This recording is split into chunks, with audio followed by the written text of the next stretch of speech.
பத்திரிகைக்காரர்கள் சாயந்தரத்துக்குள்ளாக செய்தி வர வேண்டும் என்கிற காரணத்தினாலும் அமைச்சர் அவர்கள் வேறு அதிகாரிகளுக்கு காரணத்தினாலும் நாம் இப்பொழுது இந்த கோஷத்தை போட்டு மீண்டும் இந்த நம்முடைய ஆர்ப்பாட்டமானது என்னுடைய தலைவர்கள் பேச வேண்டியதாக தயவுசெய்து அனைவரும் கோஷம் மொழி நாம் கலைஞர்களாக கேட்டுக்கொள்கிறேன்.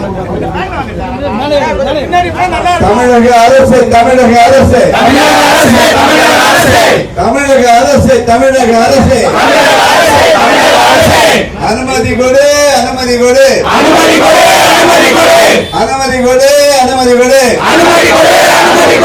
பல்ல கடைக்கு அனுமதி கொடு தமிழக அரசு தமிழக அரசு அனுமதி கொடு அனுமதி கொடு பல்ல கடைக்கு அனுமதி கொடு தமிழக அரசு தமிழக அரசு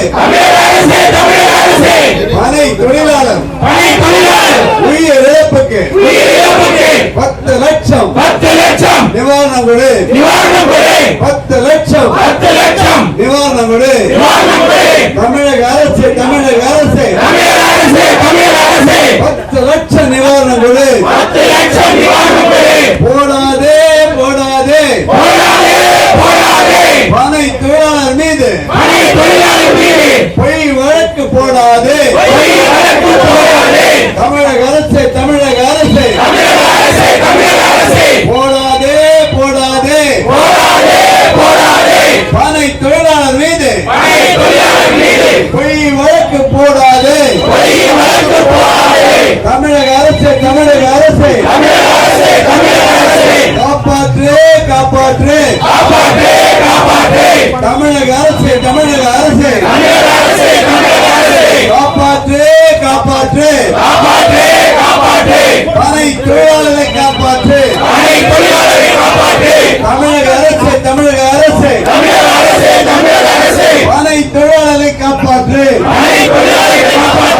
தமிழக அரசு தமிழக அரசு அடிக்காதே அடிக்காதே வயிற்றில் அடிக்காதே தமிழக அரசு தமிழக அரசு வயிற்றில் அடிக்காதே பனை தொழிலாளர்களின் வயிற்றில் அடிக்காதே தமிழக அரசு தமிழக அரசு வாழ விடு வாழ விடு வாழ விடு வாழ விடு பனை தொழிலாளர்களை வாழ விடு தமிழக அரசு தமிழக அரசு வாழ விடு வாழ விடு பனை தொழிலாளர் வாழ விடு கள்ள சாராயம் குடித்து இறந்தால் 10 லட்சம்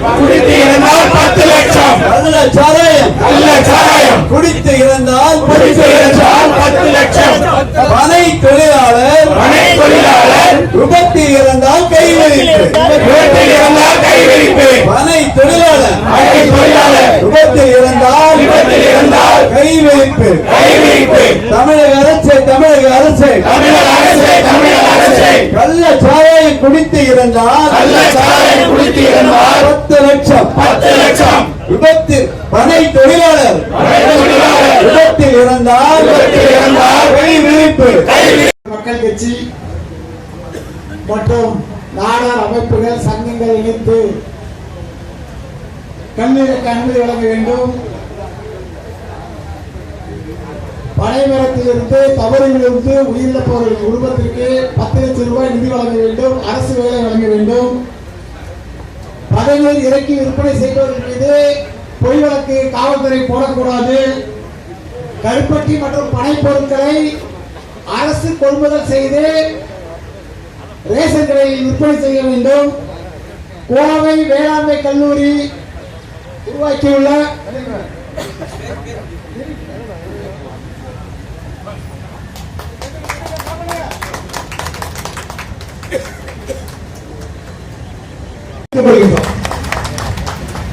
கல்வியறக்க அனுமதிக்க வேண்டும் என்று வியாபார சங்கங்கள் போராட்டம் நடத்தினார்கள். கல்வியறக்க அனுமதிக்க வேண்டும் என்று விவசாயிகள் போராடினார்கள். ஆனால் இந்த பனைக்கும் பனை மரத்திற்கும் சொந்தக்காரர்களான பத்திரகாளி பிள்ளைகள் போராடவில்லையே என்கின்ற இயக்கத்தை நமது அருமையாட்சி பெருந்தோர் மக்கள் கட்சி தலைவர் என்னால் தலைவர்கள் சொன்னபோது நான் இருக்கிறேன், மிகப்பெரிய போராட்டத்தை நடத்துவோம் என்று கூறி இன்று ஒரு மிகப்பெரிய போராட்டத்தை தமிழக அரசியல் வரலாற்றில் பதிவு செய்திருக்கிறார்கள். அவருக்கு ஒட்டுமொத்த நாடார் சமுதாய சார்பாக இந்த நேரத்தில் நன்றி தெரிவித்துக் கொள்கிறோம்.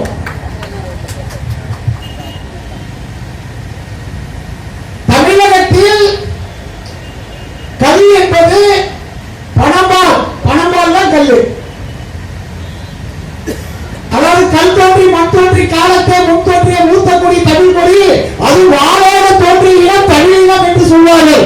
அந்த தமிழீழத்தின் தலைவர்களான நாடார்கள் செய்யக்கூடிய முதல் தொழிலாக, விவசாய தொழிலாக, அனைவரையும் காப்பாற்றக்கூடிய தொழிலாக இருப்பது பனை தொழில், பனை சார்ந்த தொழில்.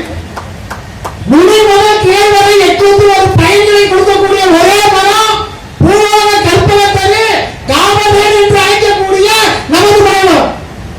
ஆனால் இந்த பனைமரத்தை கொஞ்சம் கொஞ்சமாக அழிக்கின்ற வேலையை தொட்டு தொட்டு செய்து வருகிறது தமிழகத்தை ஆண்ட அரசியல் கட்சிகள். சரியாக சொல்லப்பட வேண்டும் என்றால் 1/1/1987 அன்றைய முதல்வர் எம்ஜிஆர் அவர்கள் சுயநினைவு இல்லாமல் இருந்த போது சாராய வியாபாரிக்கு ஆதரவாக, கள்ளச்சாராய வியாபாரிக்கு ஆதரவாக, சாராய கடைகளுக்கு ஆதரவாக கல்லுக்கு தடை விதிக்கப்பட்டது. ஆனால் அன்று முதல் இன்று வரை பல கட்சிகள், இரு திராவிட கட்சிகள் மாறி மாறி ஆட்சிக்கு வந்தது கூட கல்லுக்கான தடை விதிக்கப்படவே இல்லை. பெருந்தலைவர் காமராஜர் அவர்களிடம் அன்றைய அதிமுக கூட்டணிக்கு முயற்சித்த போது ஐயா அவர்கள் சொன்னார்கள், அது அவருடைய மரண சாசனம் என்று சொல்வார்கள், திமுகவும் அதிமுகவும் ஒரே குட்டையில் ஊதிய பட்டியல், அவர்களை எப்போதும் கூட்டி வைக்க மாட்டோம் என்று. அவர்கள் தொடர்ந்து கல் சார்ந்த, பனை சார்ந்த, நாடார் சமுதாய சார்ந்த, தமிழ் சமுதாயம் சார்ந்த விஷயங்களில் ஒன்றுபட்டு பனைக்கு எதிராகவும், பனை தொழிலுக்கு எதிராகவும், பனை தமிழர்களுக்கு எதிராகவும் செயல்பட்டுக் கொண்டிருக்கிறார்கள். இதை வன்மையாக கண்டிக்க வேண்டும். அண்ணாச்சி என்ன தலைவர்களை பொறுத்தவரைக்கு 1994 தமிழ்நாடு நாடார் பேரவை சார்பாக மிகப்பெரிய போராட்டங்களை முன்னெடுத்த போது சேலம் மாவட்டம் ஆத்தூர் அருகே இருக்கக்கூடிய பத்தலைக்கு பாலத்தில் மிகப்பெரிய கூட்டத்தை கட்டுப்படுத்த முடியாமல் மிகப்பெரிய எழுச்சியான கூட்டத்தை உருவாக்கி அன்று துப்பாக்கி சூடு நடத்தப்பட்டு 2 பச்சை